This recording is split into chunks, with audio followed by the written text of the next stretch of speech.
GST সংক্রান্ত বিষয় নিয়ে একটি কর্মশালার আয়োজন মালদা বাণিজ্য ভবনে।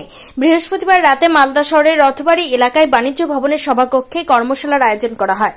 উপস্থিত ছিলেন senior joint commissioner of revenue Ranendra Lal Sarkar, বিদায়ী senior joint commissioner of revenue Sudip Kumar Mallick, বিদায়ী assistant commissioner of revenue Daimanti Bhattacharya, Malda merchant chamber of কমার্সের সভাপতি জয়ন্ত কুণ্ডু, সম্পাদক উত্তম বসাক, কোষাধ্যক্ষ বিমল চন্দ্র দাস সহ অন্যান্য আধিকারিক ও ব্যবসায়ীরা।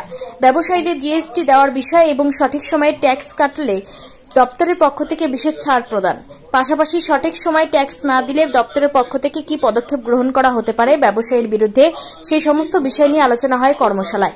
পাশাপাশি বিদায়ী এবং নবাগত আধিকারিকদের সংবর্ধনা প্রদান করা হয় মালদা মার্চেন্ট চেম্বার অব কমার্সের তরফে। আজকে আমাদের কাছে মালদা মার্চেন্ট চেম্বারে জয়েন্ট কমিশনার এসেছিলেন, জিএসটি ডিপার্টমেন্টের জয়েন্ট কমিশনার এসেছিলেন, যিনি চলে যাচ্ছেন আজকে তিনিও এসেছিলেন, এবং যিনি জয়েন্ট কমিশনার হিসাবে জয়েন করলেন আজকে সরকার সাহেব, উনি আজকে এসেছেন। এখানকার ব্যবসায়ীরা এবং বিভিন্ন সংগঠনের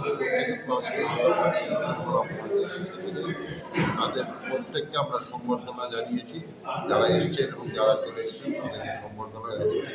এবং জিএসটি নিয়ে ব্যবসায়ীদের যে প্রবলেমগুলো হচ্ছে সেই প্রবলেমগুলো কিন্তু আজকে আমরা তুলে ধরেছি, যাতে ভবিষ্যতে ব্যবসায়ীরা ভালোভাবে ব্যবসা করতে পারে। বিশেষ করে অনলাইনের দাপটে ব্যবসায়ীদের খুব ক্ষতি হচ্ছে, সেগুলো নিয়ে আমরা আলোচনা করেছি এবং আগামী দিনে যাতে ব্যবসায়ীরা ভালো করে ব্যবসা করতে পারে সেটাই জিএসটি আলোচনার মাধ্যমে এটা ঠিক। ধন্যবাদ।